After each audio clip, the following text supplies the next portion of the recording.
எங்களுக்கு யாரும் எந்த அழைப்பு விடுக்கணும்னு அவசியம் கிடையாது. எங்க மருத்துவர் ஐயா அவர்கள் 45 ஆண்டு காலம் மது ஒழிக்கணும்னு போராடி இன்னைக்கு தமிழ்நாட்டில் திருமாவளவன் அவர்கள் கட்சி உட்பட அத்துணை கட்சிகளும் மது விலக்கு கொள்கை ரீதியிலே ஏற்றுக்கொண்டதற்கு காரணமே எங்களுடைய மருத்துவர் ஐயாவும் பாட்டாளி மக்கள் கட்சியும் தான். இது யாராலும் மறுக்க முடியாது. ஆனாலும் அதே நேரத்திலே இன்றைக்கு தமிழ்நாட்டில் மது என்பது மிக மோசமான ஒரு பிரச்சனை. அதாவது தமிழ்நாட்டில் உள்ள இளைஞர்கள் மது இல்லாத இருக்க முடியாத ஒரு சூழல் உருவாக்கியது இந்த திராவிட கட்சிகள் தான்.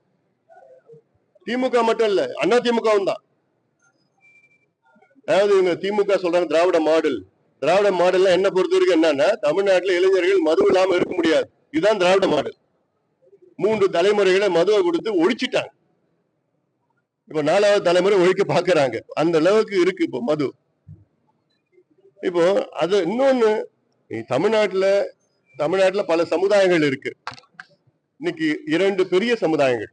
ஒன்று பட்டியலின சமுதாயம், அடுத்தது வன்னியர் சமுதாயம். இந்த 2 பெரிய உழைக்கின்ற சமுதாயங்கள் இன்றைக்கு பாத்தீங்கன்னா மதுவுக்கு அடிமையா இருக்கு. அதற்கு காரணமே அரசாங்கம் தான். அதற்கு காரணமே இந்த திராவிட கட்சிகள் தான் காரணம், முழு காரணம். ஏன்னா இவங்க எவ்வளவு பாதிப்பு ஏற்படுகிறது என்று அதில் அவங்களுக்கு அந்த கவலையே கிடையாது. அவங்க நோக்கம் என்னன்னா, இந்த மதுவை கொடுத்து அவங்களை படிக்க வைக்காம, முன்னேறாம, உருப்படாம, முன்னேற்றம் அடையாம அப்படியே ஓட்டு வங்கியா வச்சுக்கணும், வாக்கு வங்கியா வச்சுக்கணும்னா அதுதான் அவங்களுடைய எண்ணம். அதனால்தான் இந்த 2 பெரிய சமுதாயங்கள் மது பிடிப்பிலிருந்து, மது அடிமையிலிருந்து வெளியில வரணும். அதற்கு யார் வேணா போராடலாம்.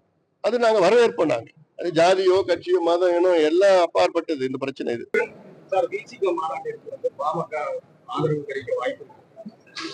அதாவது மது ஒழிப்பு மாநாடோ மது ஒழிப்பு போராட்டமோ யார் நடத்தினாலும் நாங்க அது ஆதரிப்போம். செய்திகளை உடனுக்குடனும் துல்லியமாகவும் தெரிந்து கொள்ள சப்ஸ்கிரைப் பண்ணுங்க.